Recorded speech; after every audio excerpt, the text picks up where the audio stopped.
તો ભાજપે એવા પોસ્ટરો માર્યા છે કે ભાઈ ભાજપ લાવો ને વિસાવદર બચાવો. શરમ આવી જોઈએ ભાજપ. ત્યાંની તાલુકા પંચાયત ભાજપની, જિલ્લા પંચાયતો ભાજપને, ધારાસભ્યો ભાજપનો, સાંસદ સભ્ય ભાજપનો, રાજ્ય સરકાર ભાજપની, કેન્દ્ર સરકાર ભાજપની, તો તમે શેનાથી વિસાવદર બચાવવાની વાત કરો છો?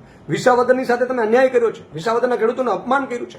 એટલે મારી ગુજરાતના ખેડૂતોને વિનંતી છે કે એક થઈને આ વખતે પાર્ટીઓ ભૂલી જાઓ. તમે કોંગ્રેસના કાર્યકર્તાઓને, ભાજપના કાર્યકર્તાઓને મારી વિનંતી છે કે ગોપાલ ઇટાલિયા એ ગુજરાતના ખેડૂતોનો અવાજ બનવા જઈ રહ્યો છે, ત્યારે તમે બધાએ એમને મદદ કરીને ઝાડુનો બટન દબાવજો.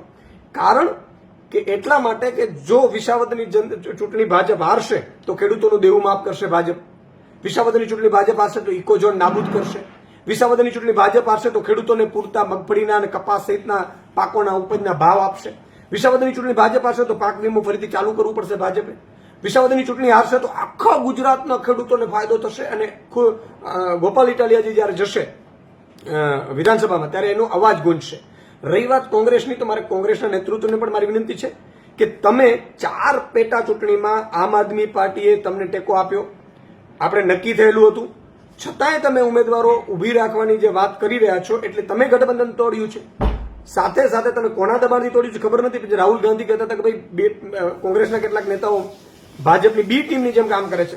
કદાચ એ લોકોએ ધંધા ના અથવા તો બીજા કોઈ દબાણથી ઉમેદવારો નક્કી કરવાનું નક્કી કર્યું હોય, પણ તમારે કોંગ્રેસના વિસાવદરના કાર્યકર્તાઓને વિનંતી કરવી છે હાથ જોડીને કે આ તમારો અવાજ, એમાં એની જીત થવી જોઈએ, ખેડૂતોની જીત થવી જોઈએ, ગોપાલ ઇટાલિયાની જીત થવી જોઈએ.